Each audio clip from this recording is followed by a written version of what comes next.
Hola a todos, bienvenidos a la sección Hobson. Y como jóvenes que somos, pues ¿de qué queremos hablar? De lo que nos pasa a nosotros en las guardias. ¿Y qué nos pasa en las guardias?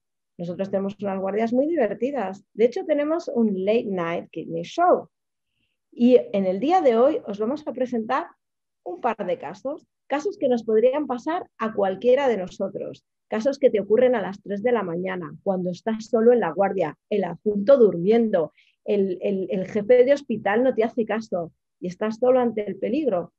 Y solo ante el peligro se encontraba Melissa Cintra, nefróloga del Hospital Virgen Macarena, que además lleva las interconsultas, con lo cual de peligro nada, y Sara Aladro, R3 del Hospital Negrín de Gran Canaria, cuando se encontraron con este primer caso que nos van a presentar. Adelante, chicas. Hola, buenas tardes. Como ya comentó la doctora Fernández, somos la doctora Melissa Cintra y la doctora Sara Ladro del Hospital Virgen Macarena y del Hospital Negrín de Gran Canaria. Comentamos el siguiente caso que le hemos titulado Cuando el agua es una trampa. Vamos a ir viendo un poquito por qué. Declaramos que no tenemos ningún conflicto de interés en todas estas cositas que vamos a contar y seguimos. Principalmente el caso hablamos de 4 jóvenes que son traídos por los servicios de urgencias al hospital por el 112 tras haber estado a la deriva 7 días en una patera procedentes de la costa de Mauritania. Recalcar que normalmente nosotros estamos acostumbrados a que vengan varias personas en patera, pero nunca tardan tanto tiempo, se tardan en torno a 24 o 48 horas. Esta patera se perdió, estuvo a la deriva navegando varios días y finalmente después de una semana sin víveres y sin agua, consiguen llegar a las costas y los servicios del 112 los recogen en el muelle al que llegan. En este caso se encuentran con 4 jóvenes entre 18 y 21 años sin patologías conocidas y atendidos por disminución del nivel de conciencia en primera instancia. 2 de ellos precisaron intubación en el momento, teniendo un Glasgow de 4 puntos ambos, y los otros 2 mantenían un Glasgow en torno a 8, 9, 10 puntos. Uno de ellos tuvo que ser intubado en la ambulancia camino al hospital y el otro finalmente cuando llega al hospital es cuando tiene que ser intubado. A su llegada al hospital, analíticamente destaca que los 4 pacientes tenían unos niveles de sodio en sangre muy elevados, tenían una hipernatremia severa. En ese momento la anamnesis con los pacientes es imposible, pero es verdad que había otros chicos que habían llegado en la patera con ellos que por suerte se encontraban un poquito mejor y sí que pudieron comentar que llevaban 7 días a la deriva, como ya hemos dicho, no tenían agua, no tenían comida y muchos de los compañeros, a pesar de presentar un nivel importante de deshidratación, habían estado bebiendo agua de mar. El paciente número 1 es un varón de 18 años con un cuadro de deshidratación severa, aún así mantenía una estabilidad hemodinámica, con ventilación mecánica invasiva en su hospitalización, y destacamos un pH de 7,1 con un sodio de 177, un cloro de 136 y una osmolaridad de 368. Se catalogó de una hipernatremia hiperosmolar con un volumen extracelular bajo, una anion gap aumentada. El segundo paciente es un varón de 19 años, también compartía con su compañero un cuadro de deshidratación severa. Este paciente tenía hipoglucemia, tenía hipotensión arterial, mostraba más signos de inestabilidad hemodinámica que el anterior compañero y también con ventilación mecánica invasiva. Un pH de 6,9 con un bicarbonato de 8,8, una glucemia de 48, un sodio de 174, un cloro de 164, una osmolaridad muy elevada de 415 y el gas corregido por albúmina de 5,9. Se le catalogó de una hipernatremia hiperosmolar con un volumen extracelular bajo, un anion gap normal y una hipoglucemia. El paciente número 3 era un varón de 21 años, idem con el cuadro de deshidratación, hipoglucemia, y este paciente también cursaba con una hipopotasemia. También mantenía una estabilidad hemodinámica con una hipotensión arterial de 70-50 y una taquicardia con una frecuencia cardíaca de 110 latidos por minuto, y también precisó de ventilación mecánica invasiva. pH igual que su anterior compañero, menor de 7, 6,9, una glucemia de 44. Este paciente sí presentó un deterioro de función renal con una creatina de 15, un sodio de 188, el potasio de 2,6, un cloro de 164 y una hipercecaemia de 4.500. Aparte de ello, este paciente sí que dio positivo para el SARS-CoV. Se le catalogó de una hipernatremia hiperosmolar con un volumen extracelular bajo, anion gap aumentado, hipoglucemia, hipopotasemia, un fracaso renal AKIN2 prerrenal, aparte de una hiper-CKM. Y por último tenemos al paciente número 4, que también era un varón de 21 años, un cuadro de deshidratación con estabilidad hemodinámica, ventilación mecánica invasiva, un pH un poquito mejor de 7,21, una glucemia de 90, un sodio 154, también cursaba con una hiper-CKM de 1800, una osmolaridad de 334 y un GAP de 15. Se le catalogó de una hipernatremia hiperosmolar con volumen extracelular bajo, anión GAP aumentado y una hiper-CKM. A la hora de hablar de las glucemias nos extrañaba porque cuando empezamos a redactar el caso, porque había pacientes que sí que tenían hipoglucemia y pacientes que no, cuando ambos de ellos estaban sin haber podido beber y sin haber podido comer. Es verdad que no tenemos registros claros de lo que se puso en primera instancia cuando fueron rescatados por la ambulancia medicalizada y por el 112. Suponemos que se inició sobreterapia, que se le pudo haber puesto glucosmón, no lo sabemos. Por eso algunos llegan con unos niveles de glucemia más o menos óptimos y otros llegan con unas hipoglucemias tan marcadas. Aquí hacemos un poquito de resumen para ubicarnos en los 4 casos que nos acontecen. Ambos, los 4 tienen en común que son hipernatremias hiperosmolares.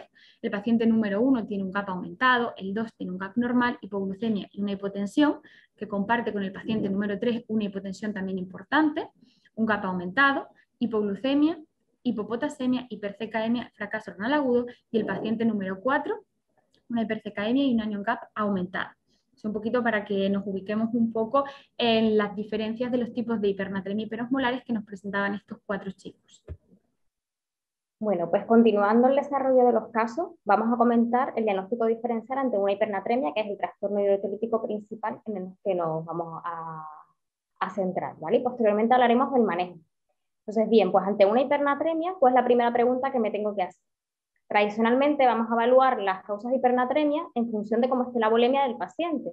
Entonces, en los 4 casos tenemos una situación de pacientes sometidos, como ya ha dicho Sara, a un ayuno prolongado. Son pacientes que no han tenido posibilidad de ingerir agua libre, además con una importante pérdida de agua por una sudoración. Tened en cuenta que han estado expuestos larguísimas horas al sol.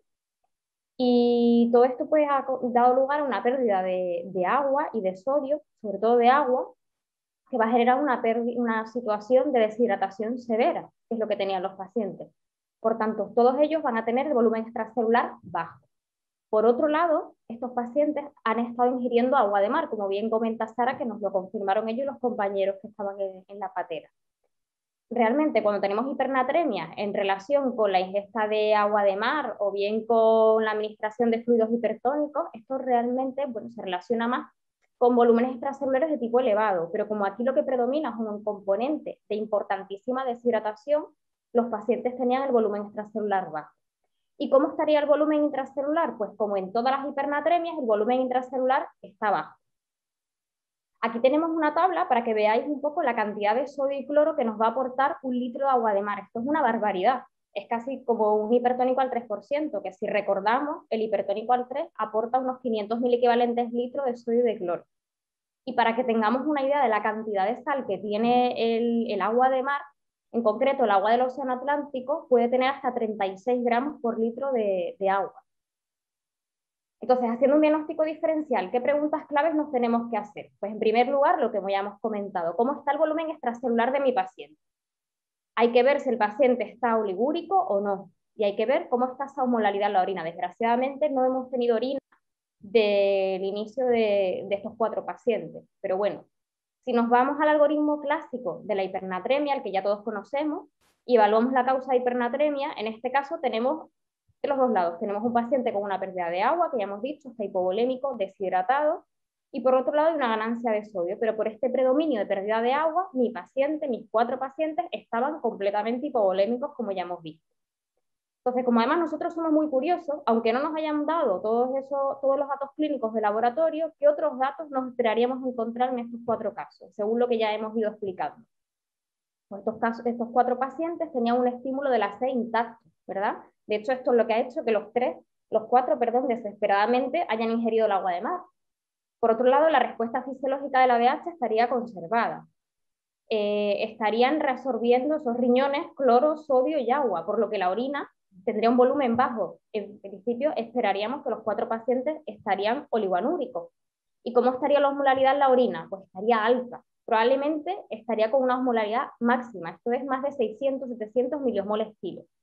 y como además han estado bebiendo agua, de hecho los 4 tenían una intoxicación por la ingesta de agua de mar, probablemente esos riñones estarían eliminando sodio, por lo que puede ser que el sodio en la orina estuviera alto. De hecho, los casos que hay descritos de intoxicación por agua de mar, normalmente los pacientes tienen un sodio en orina alto, aunque estos casos no están en la misma situación de nuestros pacientes que tenían además una situación de una deshidratación muy extrema. Ahora vamos a pasar a mi compañera Sara, que explicará un poquito la sueroterapia empleada. A continuación pasamos a comentar la sueroterapia que se inició en el servicio de urgencias. Comentamos lo que nosotros hicimos en ese momento, un poquito más adelante. La doctora Cintra continuará con qué podría haber sido lo más adecuado, qué está contraindicado, alternativas a la opción de la sueroterapia, ¿vale? Los pacientes con cifras tensionales bajas, que fueron el número 2 y el número 3, lo primero que decidimos fue asegurarnos una buena perfusión tisular. Entonces, a pesar de esa hipernatremia, nosotros empezamos con un suero fisiológico al 0,9% y también un suero salino al 0,45%, dependiendo de en qué paciente se utilizó uno u otro. Tanto el paciente 1 y 4, que ellos sí tenían una estabilidad hemodinámica con unas tensiones mantenidas y una frecuencia cardíaca óptima, se decidió hacer hincapié en la reposición del déficit de agua, ¿vale? Con suero glucosado al 5%, que es el suero que más agua libre nos aportaba en ese momento. En el caso número 2, el paciente que tenía una hipernatremia hiperosmolar, con un ánimo gas normal, con una hipoglucemia y una hipotensión arterial, se optó utilizar el suero fisiológico al 0,9% por el cloro que nos aportaba y utilizamos soluciones balanceadas, que nos daban las ventajas de los cristaloides con menor aporte de otros electrolitos. Glucosado al 5%, que no nos aportaba nada de sodio, y bicarbonato un sexto molar, a pesar de la alta carga de sodio que también aporta, que deshidrata bastante, pero se decidió utilizar en ese momento por el pH tan bajo que el paciente presentaba y esa acidosis tan marcada. En el caso del paciente número 3, que contaba con una hipernatremia hiperosmolar, un anión kappa aumentado, hipoglucemia, hipotasemia, fracaso renal agudo y una hipotensión arterial, decidimos utilizar un Ringer lactato en ese momento porque también nos aportaba potasio, un suero glucosado al 5%, y finalmente gelafundina y bicarbonato 1 molar porque el paciente no estaba respondiendo bien. Continuamos con el tratamiento, analizando un poquito más en profundidad, que continuará la doctora Cintra con ella. Bueno, pues como bien ha comentado Sara, vamos a empezar a analizar los tratamientos que hemos empleado. Hay dos cosas que no nos gustan absolutamente a los nefrólogos en las guardias, sobre todo cuando son nuestras primeras guardias. ¿Esto qué es? Pues sobre todo cuando nos llega un paciente con una hiperpotasemia y más si encima nos dicen que no orina absolutamente nada. Y por otro lado, los trastornos del sodio severo, cuando nos llega un paciente con una hiponatremia o una hipernatremia severa, porque esto nos va a marronar la guardia. Vamos a tener que estar haciendo cálculos, gasometrías periódicas y muchas veces recalculando el tratamiento que estamos utilizando.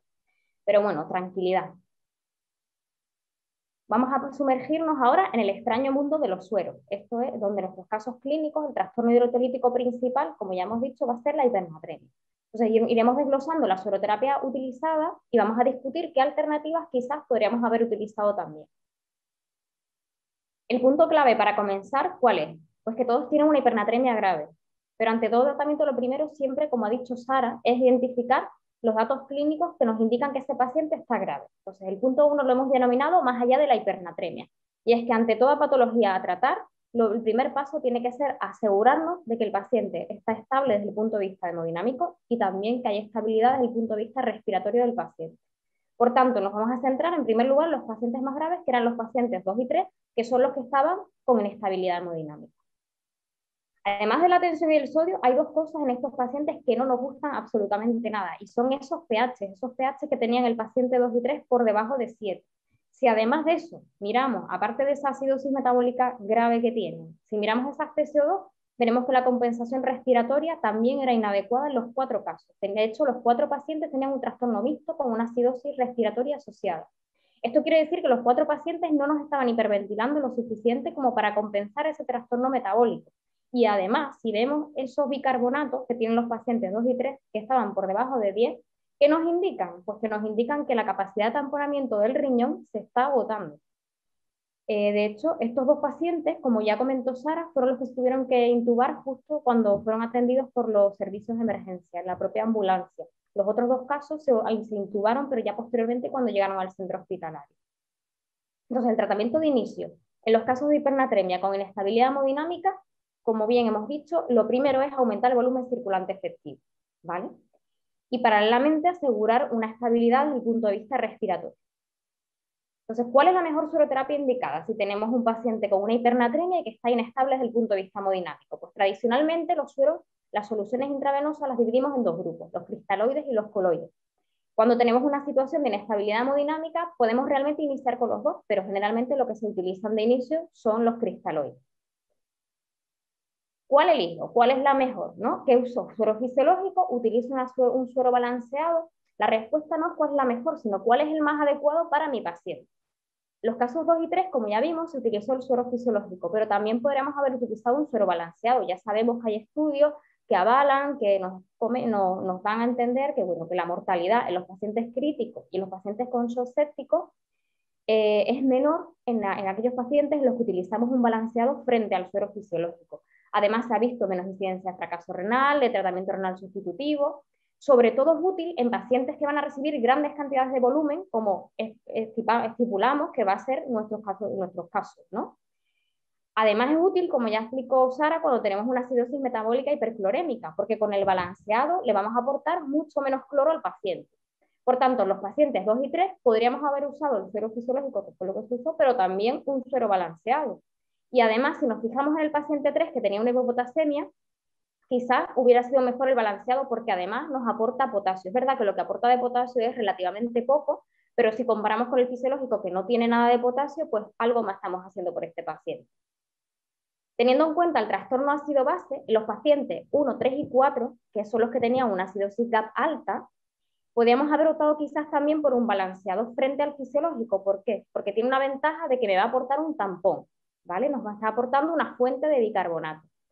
Tened en cuenta que si la acidosis fuera de tipo láctico, que no ha sido el caso de nuestros pacientes, intentaríamos evitar el ringer lactato porque nos aporta una fuente de lactato, nos alteraría los niveles de ácido láctico. De hecho, por ficha técnica se recomienda no administrar ringer lactato cuando tengamos una acidosis láctica.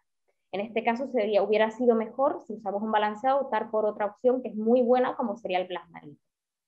Sin embargo, el paciente número 2, que es el que tenía la acidosis metabólica GAP normal hiperclorémica, hubiera sido más útil, como ya hemos dicho, usar un balanceado para aportar menos cloro. Por tanto, en todos los casos, presentando acidosis metabólica GAP normal o bien GAP alta, se podrían haber quizás beneficiado de un suero balanceado frente al fisiológico. Los pacientes 2 y 3, ambos tenían una acidosis metabólica severa, como ya vimos, pues los dos, como explicó Sara antes, recibieron bicarbonato 1 molar. Mucho cuidado con este suero, porque este suero nos va a frenar la compensación respiratoria del paciente, porque de hecho es un suero que se debe administrar cuando tengamos asegurado un soporte ventilatorio, que ha sido nuestro caso. Además, es un suero que, si vemos en la tablita, tiene una altísima osmolaridad y quizás no es lo más indicado cuando tenemos un paciente con una deshidratación severa. Fijaros además de la osmolaridad que tiene, la cantidad de sodio que nos va a aportar, incluso si lo comparamos con un hipertónico al 3%.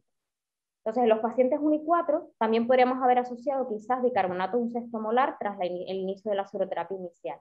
Y mucho ojo con el potasio de ese paciente número 3, porque al corregir esa acidosis vamos a empeorar esa hipopotasemia. Por tanto, esa hipopotasemia es mucho más severa de lo que aparentemente parece. Entonces, en cuanto le empecemos a corregir ese pH, a administrarle bicarbonato, tenemos que estar muy pendientes de ese potasio, administrar potasio e ir viendo en qué rango se va moviendo, ¿vale? ¿Y qué hay de los coloides? ¿En qué punto estamos? Nosotros es verdad que los nefrólogos no los solemos utilizar, generalmente se utilizan en unidades de críticos, en la UCI. Hay que tener mucho cuidado si el paciente tiene fracaso renal agudo y si además está oligoanúrico. Si bien es verdad que, como explicó Sara, nos fue útil en el paciente número 3 porque estaba en una situación crítica, no respondía a los cristaloides habituales, tenía una situación de shock no séptico y bueno, pues sería una indicación para poder utilizar los coloides, en este caso las gelatinas, y normalmente sabemos que se utilizan combinadas con los cristaloides, pero mucho ojo con el fracaso renal. Y ahora que hemos estabilizado a nuestros pacientes, ¿qué es lo que hacemos? Pues vamos a pasar al punto número 2, que es la corrección del trastorno electrolítico, la hipernatremia. Nos volvemos a la tablita de los cristaloides. Dado que tenemos una hipernatremia, vamos a empezar a reponer ese déficit de agua libre con los sueros que obviamente más agua libre nos van a aportar. Estos son los hipotónicos. Nos van a aportar menos sodio y más cantidad de agua libre. Fijaros que 1 litro de suero glucosado al 5 nos va a aportar 1 litro de agua libre. El resto de hipotónicos nos aportan en torno a medio litro, más o menos. Entonces nos vamos a ir a la formulita que ya todos conocemos, y vamos a hacer el cálculo de ese déficit de agua libre. ¿Cómo tenemos que reponer? Yo creo que todos lo sabemos, pero vamos a repasarlo.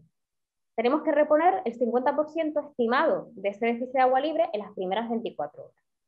No debemos disminuir la natremia más de 8 milimoles litros en las primeras 24 horas. Es verdad que algunas de las guías antiguas hablan de 10, pero hoy en día hablamos de 8 milimoles litros en 24 horas. Se recomienda además no disminuir la natremia en más de 0,5, máximo 2 milimoles litros hora. Y tener en cuenta una cosa, si mi paciente tiene una elevada pérdida de pérdidas insensibles, por ejemplo, porque está con una fiebre o si está con diarrea, hay que tener en cuenta esto y sumarlas al cálculo del déficit de agua libre. Si además es una hipernatremia severa, ya sabemos que tenemos que estar haciendo gasometrías periódicas, ir viendo en cómo se va moviendo ese sodio. Y muy importante que nos quedemos con esta idea, todo esto son cálculos. Nada sustituye al ojo clínico. Esto está muy bonito en el papel, pero esto simplemente es un boceto de lo que tenemos que ir haciendo. Cada paciente es un mundo. Y también nos podemos preguntar, ¿qué pasa si vamos a estar corrigiendo esa natremia, aportando un suero glucosado y vamos a estar administrando grandes cantidades de glucosa al paciente? Pues tened en cuenta una cosa, cuando tengo un paciente, aunque no sea diabético, sometido a una situación de estrés o de ayuno, vamos a tener una disminución de la capacidad metabólica de los hidratos de carbono. De hecho, se ha visto que se reduce hasta 1/5 parte de la capacidad basal. Esto lo que puede hacer es que mi paciente, aunque no sea diabético, me pueda hacer una hiperglucemia. Entonces, se recomienda monitorizar la glucemia, aunque no sea diabético, y no sobrepasar los 300 mililitros hora de suero glucosado. Aquí os vamos a dejar una tablita con todo lo que hemos comentado, los sueros empleados, las alternativas, un resumen de lo que hemos comentado. Esperemos que os hayan gustado los casos, haber cumplido el objetivo, que no es más que daros unas herramientas útiles para vuestra práctica clínica diaria con unos casos muy representativos a la par que extremos. Y finalizar con una reivindicación. Elegir una correcta sueroterapia en medicina es igual de importante que la medicación que utilizamos. No debemos nunca infravalorarlo. Y ahora daremos paso al siguiente caso clínico de nuestros dos compañeros. Y ahora os vamos a presentar nuestro segundo caso. ¿Cuántas veces hemos estado en urgencias y hemos dicho, madre mía, el remedio es peor que la enfermedad? ¡Qué barbaridad! ¿Y ahora qué hacemos? Pues esto es lo que nos van a contar hoy Pedro Barrera, R4, de LUCA, del Hospital Universitario Central de Asturias, y Juan Manuel Fernández, que es adjunto del Hospital Dr. Negrín de Gran Canaria. Adelante, chicos. Muchas gracias. Pasando a la presentación del caso, se trata de una mujer de 36 años en su 30ª semana de gestación, con controles previos normales hasta esta semana. Entre los antecedentes generales destaca hipertensa, dislipémica y obesa con un IMC de 33. Un antecedente personal de síndrome de HELLP en una gestación previa que se llevó a término en el año 2000. Un lupus eritematoso sistémico y una historia de incumplimiento terapéutico y de seguimiento irregular en consultas externas. A nivel de antecedentes nefrológicos, la paciente sufría una nefritis lúpica que al debut precisó de ingreso y de sesiones de hemodiálisis transitorias, posteriormente retiradas. A nivel anatomopatológico, en biopsia, se trataba de una glomerulonefritis proliferativa difusa grado 4 y posteriormente a la resolución del brote, la paciente quedó con una enfermedad renal crónica estadio 3B, 4, A3 y una proteinuria basal de 1,5 gramos, 2 gramos en 24 horas. La paciente no acude a seguimiento nefrológico reglado y la última consulta fue de hace 18 meses, con una fecha de última función renal hace 18 meses y era de creatinina de 2 y una urea de 85. La paciente acudió a ecografía de control a la semana 30 de forma rutinaria programada y se diagnosticó de crecimiento intrauterino retardado grado 3. Así fue derivada a nuestro centro, el hospital de referencia en la zona, y se cursó ingreso en el servicio de ginecología y obstetricia, que estableció una monitorización materna y fetal, la maduración pulmonar fetal con glucocorticoides endovenosos y determinó una eventual finalización de la gestación en caso de que se determinase a criterio de servicio de ginecología. Durante la monitorización, la paciente presentó una tensión arterial de 180/100 de forma mantenida. Ginecología y obstetricia instauró sulfato de magnesio, un bolo inicial de 6 gramos y una perfusión de 2 gramos hora. también bolos de labetalol endovenosos hasta 2 dosis sucesivos, y la respuesta tensional fue muy escasa, manteniéndose unas sistólicas de 175 o 180. En este punto se solicita interconsulta urgente al servicio de nefrología. A nuestra valoración, destacar que la paciente no refería síntomas a ningún nivel. A la anamnesis dirigida reportaba un mal control tensional en domicilio, ya de semanas de evolución, tomaba la tensión de forma muy esporádica, con unas tensiones sistólicas en casa de 170, incluso 200 milímetros de mercurio. La exploración era anodina, con una ocultación cardiopulmonar sin alteraciones y una ausencia de focalidad neurológica. En las exploraciones complementarias destacaba una función renal estable respecto a su basal, con una creatinina de 2, una urea de 83, un sodio, potasio y calcio en rango, pruebas de función hepática sin alteraciones en estudio básico de coagulación, un seguimiento sistemático con 2 cruces de proteínas conocidas y cuantificados en un cociente proteína-creatinina de 1,75 que era similar a previos.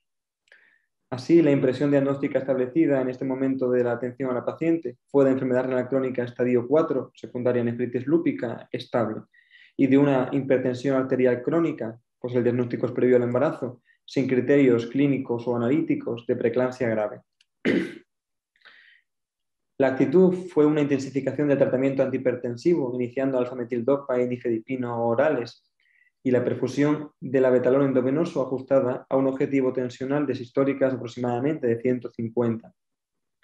Recomendábamos continuar con la modulación pulmonar fetal y una monitorización clínica estrecha de la gestante. En esta monitorización, la aparición de criterios de preeclampsia grave ya dejábamos orientado que obligaría a una interrupción urgente de la gestación por alto riesgo materno y fetal. La evolución de la paciente es desfavorable.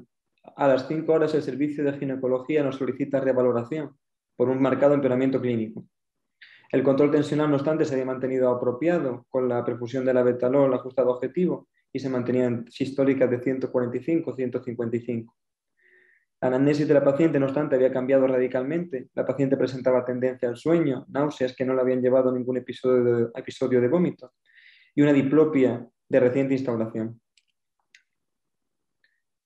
A la exploración también había marcados cambios. La paciente estaba escasamente colaboradora, bradilálica. Las respuestas que daba la anamnesis eran escasas e inconexas.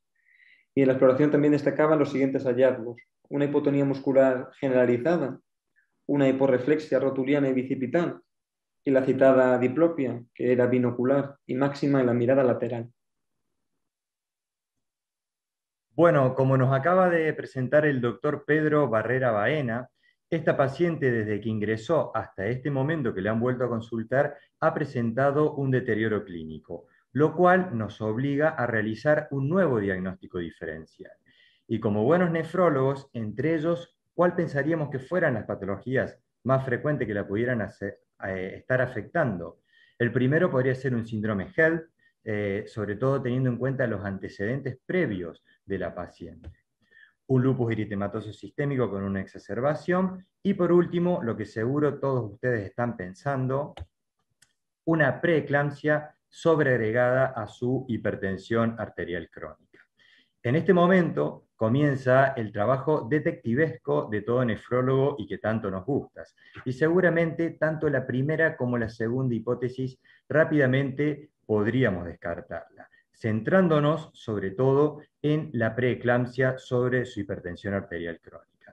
¿Y qué riesgos tiene esta paciente de desarrollar dicha preeclampsia? Pues si solo nos basáramos en sus antecedentes patológicos personales, vemos que su anterior síndrome HELLP le daría un riesgo relativo sumado de 8.4 con respecto al resto de la población. Si a eso le sumamos la hipertensión arterial crónica mal controlada, hablamos de un riesgo relativo de 5.1. Y si a esto le sumáramos tanto el lupus eritematoso sistémico que la paciente tiene, como la enfermedad renal crónica, agregaríamos un riesgo relativo en torno a 1.8. Es decir, que si hiciéramos un diagnóstico gaussiano, podríamos hablar de que nuestra paciente estaría desarrollando una preeclampsia con criterios de gravedad, es decir, con síntomas neurológicos sobre su hipertensión arterial crónica. Evidentemente, un diagnóstico de gravedad que compromete continuar con la gestación.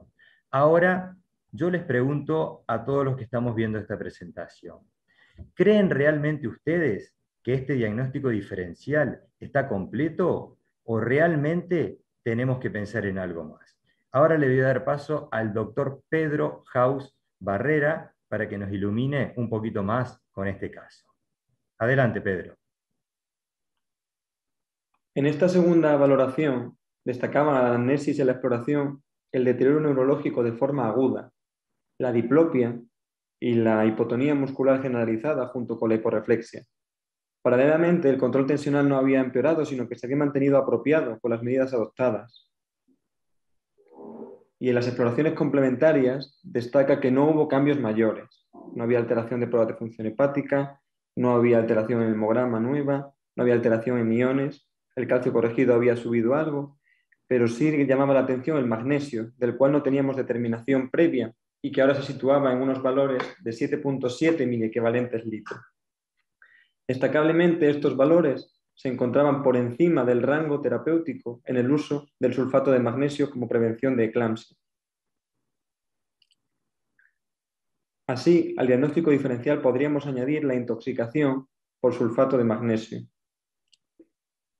Y si bien la paciente sí presentaba factores de riesgo para la ocurrencia de preeclampsia, también lo presentaba para la ocurrencia de hipermagnesemia en relación al sulfato de magnesio, como era su enfermedad renal crónica de base, estadio 3B4. Así se estableció este diagnóstico de sospecha, apoyándonos en la clínica, siendo muy característica la hiporreflexia, en que el control tensional se había mantenido apropiado con tratamiento y destacablemente en los hallazgos analíticos, con un magnesio por encima del rango terapéutico. Se solicitó paralelamente valoración urgente por el servicio de neurología, que coincidió con el diagnóstico. Así, la impresión diagnóstica en esta segunda valoración fue de deterioro neurológico agudo en contexto de sobredosificación por sulfato de magnesio, con magnesemia en niveles supraterapéuticos. La actitud, por nuestra parte, en esta segunda valoración fue recomendar la suspensión inmediata de la administración de sulfato de magnesio, establecer una vigilancia estrecha a nivel clínico y un control analítico de la magnesemia cada 2 horas. No se indicó como antídoto sulfato de magnesio el gluconato cálcico por no estar indicado ante la ausencia de compromiso respiratorio en la paciente. La evolución a las 4 horas fue espectacular hacia la mejoría, con una mejoría franca de estado general. Había desaparecido la somnolencia, desaparición completa de la diplopia, desaparición de la hipotonía generalizada y ahora los reflejos osteotendinosos eran conservados y simétricos. Paralelamente, el magnesio en sangre se había contenido y había vuelto al rango terapéutico. Estaba en 6.38 miliequivalentes litro. Tanto nuestra valoración como la del servicio de neurología se interpretó como una mejoría global a nivel clínico ante la vuelta del magnesio a niveles terapéuticos. Paralelamente, el mantenimiento del control de tensión arterial en una tensión sistólica de 145-155 con requerimientos progresivamente menores de la perfusión de la betalol endovenoso. Podríamos considerar esta segunda impresión diagnóstica alternativa en contraposición con la preeclampsia con datos de gravedad a nivel neurológico como una impresión diagnóstica que tiene relevancia. Primeramente, modifica la terapéutica a instaurar, siendo totalmente diferente. Por otro lado, esta alternativa diagnóstica no comprometía la viabilidad de la gestación. Y por último, evitaba complicaciones que son potencialmente fatales, incluso en intoxicaciones por sulfato de magnesio, llegándose a depresión respiratoria y eventual parada respiratoria en intoxicaciones con un nivel de magnesio por encima de 10 miliequivalentes litro. Comentar brevemente la resolución final del caso, que fue a las 16 horas con una indicación de finalización de la gestación por parte del servicio de ginecología, por evidenciarse un muy alto riesgo de pérdida de bienestar fetal en el registro topográfico. Así, la indicación de finalización de la gestación fue a criterio ginecológico y no por parte del servicio de nefrología. Y en el momento de la indicación de la cesárea, la paciente se mantenía asintomática, con un apropiado control tensional, con muy bajos requerimientos de perfusión de de perfusión de la betalol. La evolución después de la cesárea fue favorable y la paciente mantuvo un muy buen control tensional que permitió retirar la medicación endovenosa en breve periodo. Repasando brevemente las situaciones de hipertensión arterial en el embarazo. Destaca la hipertensión arterial crónica como aquella que se diagnostica pregestación o antes de la semana 20 de la misma. La gestacional como aquella que se diagnostica más allá de la semana 20 y sin criterios de preeclampsia. Y la preeclampsia como aquella diagnosticada más allá de la semana 20 con demostración de nueva proteinuria, disfunción uteroplacentaria o nueva disfunción orgánica en la gestante.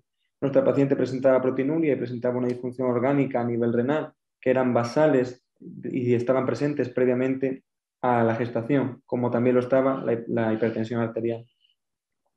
El sulfato de magnesio es usado para prevenir estados convulsivos sobreañadidos, eclampsia, que tienen una alta morbimortalidad materna y fetal. Respecto a su dosificación y monitorización, cabe destacar que en pacientes sin insuficiencia renal, la dosis de carga que se postura es de 4 gramos endovenoso y una perfusión de 0,6 a 2 gramos por hora, y se recomienda una monitorización a nivel de diuresis y clínica a nivel de los reflejos osteotendinosos, por considerarse la hiporreflexia como un marcador de posible intoxicación por sulfato de magnesio. En casos con insuficiencia renal, bien sea de base o bien sea en el contexto de una genuina preeclampsia con afectación renal, y se pone un punto de corte de creatinina mayor de 1,3 miligramos de decilitro, se recomienda un ajuste de la dosis de perfusión a un máximo de 1 gramo hora y se recomienda una monitorización adicional de la magnesemia con una frecuencia de cada 2 horas. Muy bien, doctor Pedro Haus Barrera. Como vemos, nos ha presentado un muy bonito caso digno de un joven nefrólogo, a lo cual yo solo me voy a permitir agregar 2 pinceladas sobre la consideración del uso del sulfato de magnesio.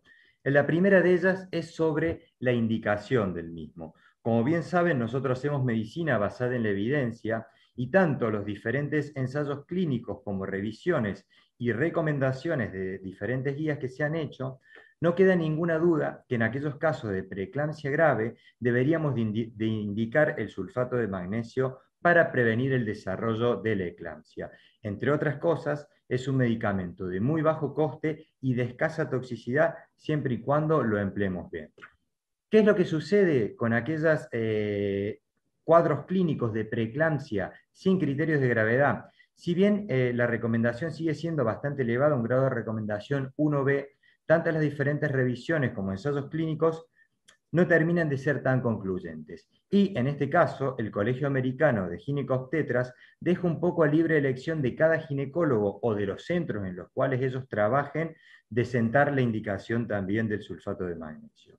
Y por la experiencia nuestra, lo que hemos hablado con los diferentes compañeros ginecobstetras, en la gran mayoría de los hospitales, preeclampsia va de la mano de sulfato de magnesio. Es decir, que la indicación de sulfato de magnesio para evitar las convulsiones y de esa manera la eclampsia no queda ningún lugar a dudas. Donde nosotros sí podríamos hacer una crítica constructiva o intentar aportar algo es en el timing o en el comienzo de la perfusión o de la dosis de carga del sulfato de magnesio. Aquí los diferentes ensayos y revisiones lo dejan bastante claro. Dicha medicación se debería de dar al comienzo de la labor del parto o en el momento de la inducción del mismo, y o justo antes o durante la cesárea. Es decir, comenzar una dosis de carga y una perfusión de sulfato de magnesio horas antes de que vayamos a desarrollar el parto no sería lo más adecuado. Y en este caso, nuestra paciente sin diagnóstico de preeclampsia, probablemente en cuanto ingresó por urgencias, se comenzó con el sulfato de magnesio. Eso solo a modo de crítica constructiva y de que nos sirva a nosotros como jóvenes nefrólogos por si alguna vez tenemos un caso similar. Dicho esto, y ya a modo de cierre, le voy a dar paso al futuro doctor Haus Barrera Baena. Adelante, Pedro. Como conclusiones al caso clínico presentado, el sulfato de magnesio es utilizado para la prevención de convulsiones en casos de preeclampsia, sea leve o grave, y se debe iniciar al momento del parto o de la cesárea. Debe realizarse un control analítico de la magnesemia por graves consecuencias potenciales de la sobredosificación, incluso letales, en valores de magnesio en sangre mayores de 10 miliequivalentes litro. Resaltar la importancia de un ajuste de dosis y una estrecha monitorización clínico-analítica especialmente en casos de insuficiencia renal, que pueden presentarse o bien de base, como pasaba en el caso de la paciente, o bien en el contexto de un compromiso renal, en el contexto de una genuina preeclampsia. Así como mensaje a llevar a casa, en una preeclampsia con síntomas neurológicos debemos descartar que el magnesio, la intoxicación por sulfato de magnesio, pudiese tener un papel.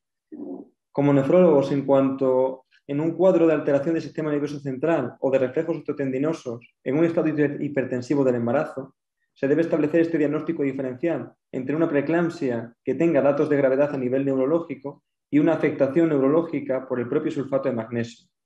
Esto es así especialmente cuando la intoxicación por sulfato de magnesio es más frecuente en deterioro de función renal y cuando este mismo deterioro de función renal se da con frecuencia en casos de preeclampsia en el embarazo.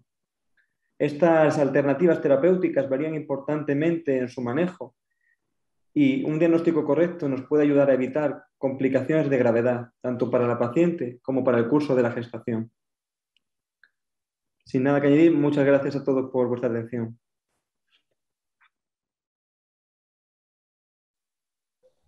Muchísimas gracias a todos, a Sara, Melissa, Juanma y José Carlos. Y Débora, Débora iba a decir, por vuestras impresionantes presentaciones. Aquí en el chat me están entrando ya unas cuantas preguntas, ¿vale? Yo creo que las vamos a establecer por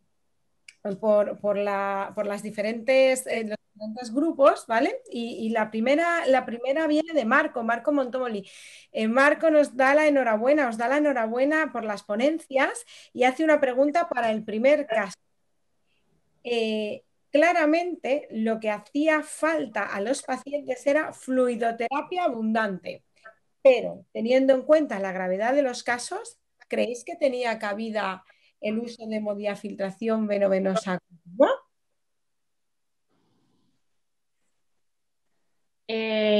Bueno, empiezo yo respondiendo un poquito y la doctora Melissa, sino que me vaya apoyando un poco. En un inicio, la verdad, que el caso se empezó a atender desde el servicio de urgencias, luego interfirió un poquito en nefrología y no se planteó. Principalmente no se planteó porque con medidas médicas, los pacientes, los que tenían una inestabilidad hemodinámica, sí que fueron respondiendo, exceptuando el paciente número 3, que era el paciente más grave. Con el uso de la terapia médica, sí que la cosa parece que fue respondiendo. Entonces, es algo que no llegamos a lo mejor a planteárnoslo porque no hizo falta en el caso de los demás pacientes y en el caso del paciente número 3, francamente, se llegó tarde. No hubo tiempo para ello. Muy bien. Yo creo que ha quedado resuelta la pregunta. Yo tengo, aquí aparece otra pregunta y nos dice que 3 de los 4 casos tenían acidosis metabólica GAP elevada. ¿Y por qué? ¿Por qué en el láctico era normal? ¿No había rhabdomiolisis? ¿Por qué tenían acidosis metabólica con anión GAP elevado?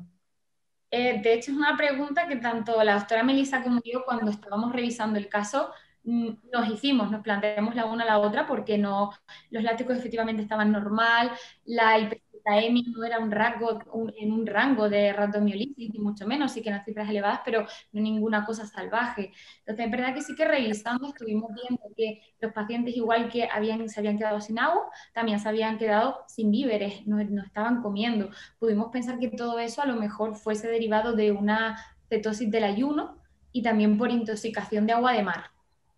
Pero solo uno era hipoglucémico, ¿no? ¿Tenía algún tipo de relación o no? En principio creemos que todos los pacientes estaban hipoglucémicos. Desconocemos, una vez que llegan al muelle, la fluidoterapia o el tipo de medicación o tratamiento que se les pone cuando ellos son rescatados. No está registrado en la hoja de urgencia, los niños no lo sabían, no se pudo hacer anamnesis con ellos. Entonces es verdad que esa parte del caso son suposiciones nuestras. Decimos, bueno, si los 4 han estado sin comer, sin beber, las cifras de glucemia deberían ser más o menos similares. La diferencia la achacamos a eso. Independientemente, también era un poquito rara las cifras de láctico, sobre todo el tercer paciente, ¿no? Que estaba hemodinámicamente inestable. O sea, lo que hubiéramos esperado es un láctico en el tercer caso elevado. Eso nos extrañó un poquito, pero vamos, son los resultados que tuvimos, ¿no? A la llegada de los pacientes.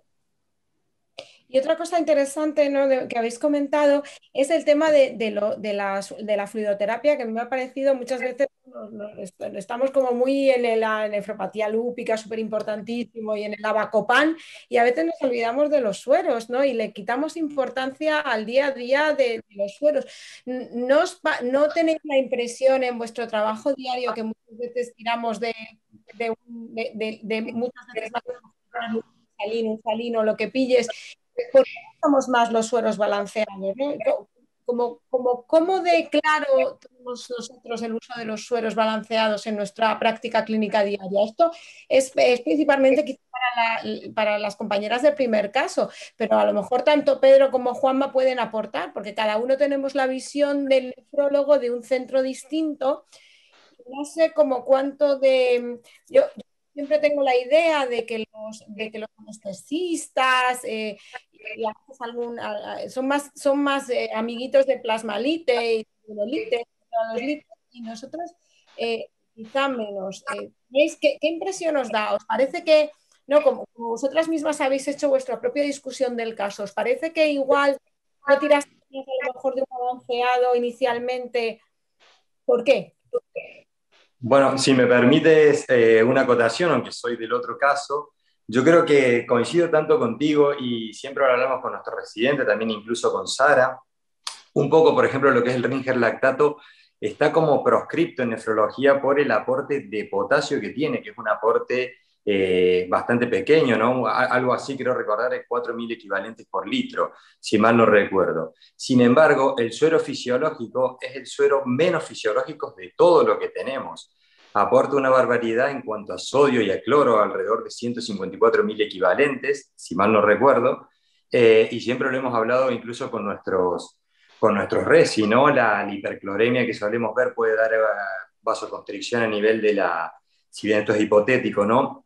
A nivel del glomérulo renal, incluso empeorar una hipoperfusión. Entonces yo concuerdo contigo, doctora Fernández, en cuanto a que tenemos que abrir un poquito más el horizonte y la utilización a otras sustancias y no solo el suero fisiológico. No sé el resto qué opina. Yo creo que también el perfil de paciente, ¿no? Porque sí que es verdad que si nos vamos a la bibliografía, que es donde vamos a tener un poquito los datos clínicos, que nos avalan el si es mejor o no. Si te vas, por ejemplo, a los ensayos que hay grandes, por ejemplo, el SMART, o que hay ensayos de 15.000 pacientes, se acaba de publicar uno ahora, hace como 2 meses, que fue el BASIC, ¿no? Que comparaba los dos casos. En términos de lesión renal, en términos de mortalidad, realmente no queda claro que aporte un beneficio, pero los diferentes estudios que hay, sí que es verdad que yo creo que la conclusión que podemos sacar es que si es un perfil de paciente con un subséptico grave, un paciente que yo pienso que va a necesitar grandes cantidades de fluidoterapia, ¿no? Que le voy a aportar al final un montón de cloro a ese paciente. Yo creo que en ese caso sí que nos ofrece una ventaja el utilizar un suero balanceado. Lo mismo que acaba de comentar además Juan Manuel, sí que se ha visto que, bueno, que el aporte, el incrementar la cloremia en el paciente, pues sí que se puede relacionar con un aumento de una incidencia de daño renal, ¿no? Con un efecto, efectivamente, de posible mecanismo de vasoconstricción. Entonces, en ese caso del paciente yo creo que se aporta un beneficio. Ahora, en el paciente que tenemos nosotros, del día a día, ¿no? De a pie de cama, de un paciente que no va a necesitar grandes aportes, que no tiene una acidosis metabólica hiperclorémica, ahí yo no tengo tan claro si realmente ofrece una ventaja frente al fisiológico, la verdad. Este es un punto muy, muy interesante, ¿no? Realmente el punto diferencial quizás sea la hipercloremia que se podría promover mediante el uso del del salino clásico versus la no hipercloremia que podríamos tener con el uso de las soluciones balanceadas. Aunque realmente yo creo que muchas veces los nefrólogos somos de los pocos que miramos el cloro cuando viene en la analítica, porque yo creo que la gente es que ni lo mira. Pero bueno, esa es la diferencia, ¿no? Lo que nos diferencia a nosotros son cosas como el cloro, como pedir lesiones en orina, y yo creo que son cosas que nos diferencian de los demás. Nos pregunta Beatriz Redondo, que en relación a la acidosis del ayuno, ¿cuál podría ser una buena reposición de nutrientes? ¿Y podrían aparecer trastornos electrolíticos que podrían suceder al realimentar a los pacientes? Con respecto a esto, bueno, pues en este caso, pues la reposición sí va a ser con glucosado, ¿no? Estamos hablando del proceso inicial de resucitación, luego más adelante ya veremos, sobre todo el paciente que va a estar ingresado en la UCI, que está intubado, ¿no? Ahí pues sí que habrá que empezar en un momento dado ya una reposición. Ahora mismo es estabilizar y corregir la hipernatremia. Cuidado aquí con lo que hemos comentado del potasio, ¿no? Porque si además vamos a empezar a corregir esa acidosis metabólica grave, le vamos a empezar a administrar bicarbonato al paciente, muchísimo cuidado de lo que hemos comentado antes. Hay que empezar a reponer también con el suero potasio.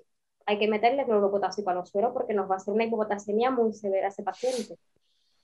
Fundamental esto último que has dicho, ¿no? Cuando ves el potasio, como es unión intracelular, lo que le queda al paciente debiendo potasio es mucho, efectivamente. Yo creo que vamos a pasar a un aluvión de preguntas que tengo con el segundo caso también, que queremos tener más o menos igual discusión. La compañera Laura Castañeda Infante, desde Navarra, nos pregunta: en la preeclampsia grave con perfusión de magnesio se necesita controles al menos cada 4 horas en las primeras 24 horas y control neurológico con la misma frecuencia. ¿Esto se vigila? ¿Esto se vigiló o pensáis que se vigila? Porque habéis comentado antes, bueno, en cuanto llega por la puerta, para el sulfato de magnesio. ¿Y se vigiló cada este tiempo? Bueno, respecto a la monitorización analítica, sí que podemos decir objetivamente que no estaba programada, no se había hecho hasta hacer una interconsulta nosotros y no se tenía pensado hacerla a lo largo del seguimiento, digamos, no se nombraba en los cursos. La monitorización clínica sí que se hace estrechamente, ingresan en unidades de enfermería que tienen una vigilancia estrecha y se hacen reevaluaciones. A ese nivel sí. Pero a nivel analítico, monitorizar magnesemia cuando se está usando sulfato de magnesio, caso clínico en concreto y no de una actuación en general, eso no estaba planteado, lo cual se vino a juntar como decíamos en el caso, el ritmo de perfusión no estaba perfectamente adaptado a la función renal que la paciente tenía, no en el momento que también, sino de base, y fueron una serie de cosas las que justificaron lo que se produjo, digamos. Pero una monitorización analítica no estaba programada. Que según lo que podemos deducir, Pedro, es que no es chocolate para todos, ¿no? El sulfato de magnesio se pone ahí, llega, vamos a poner el sulmetil, lo metemos así, y no es chocolate para todos, mirar la función renal, mirar el estado de la enferma y seguir las indicaciones y no olvidarnos de medirlo, ¿no? Bueno, correcto. Si me permite solo un complemento, lo de Pedro, que decía correctamente que en este caso no se había monitorizado, y un poquito lo que recomiendan las guías, o hablando un poquito de lo que hay de evidencia científica, es pacientes con función renal normal, a lo mejor no sería necesario o se podría obviar los controles, lo cual no es recomendable. Pero pacientes con deterioro de la función renal, que era el caso de nuestra paciente, que puede ser de muchísimas preeclampsias que van a tener deterioro de función renal, sí está indicado, como bien lo comentó Pedro en el caso clínico, una magnesemia al menos cada 2 o 4 horas, dependiendo cada centro. Entonces sí, eso es un poquillo el por qué el nefrólogo, siempre decimos, debería de participar o estar presente, ¿no? en las guías de cada hospital, cuando hay un deterioro de función renal, porque vemos magnesio y cloro que otros no ven, básicamente. Y luego hay un par de preguntas muy interesantes sobre ISI, ¿no? Y como ya estamos con el ¿y qué hubiera pasado? ¿Qué tratamiento hubiera sido el adecuado si no hubiese bajado la magnesemia y el deterioro neurológico no hubiese mejorado en el caso de estas embarazas? Claro, esa es una buena pregunta porque en principio la indicación directa de intoxicación de sulfato de magnesio es suspender la administración e ir monitorizando y que es de esperar que mejore.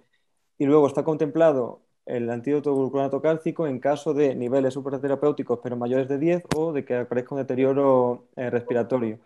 Desconozco, la verdad, si en caso de no respuesta a la simple no administración se podría usar el gluconato cálcico como alternativa. Ahí se me escapa.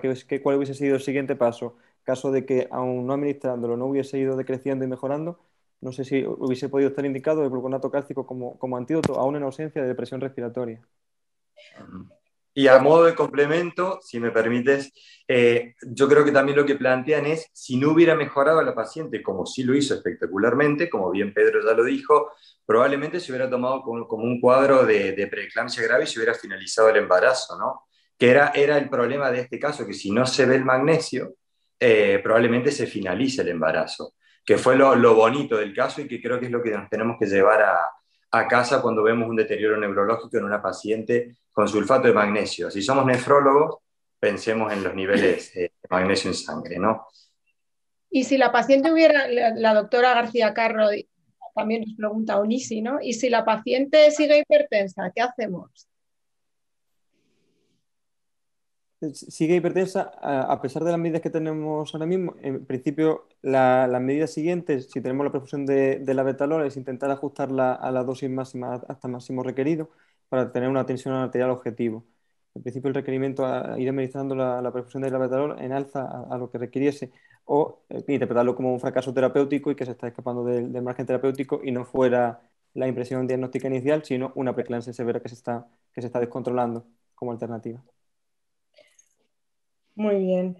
Yo creo que en principio, bueno, ante todo, muchísimas gracias a todos. Creo que ha sido una sesión muy enriquecedora.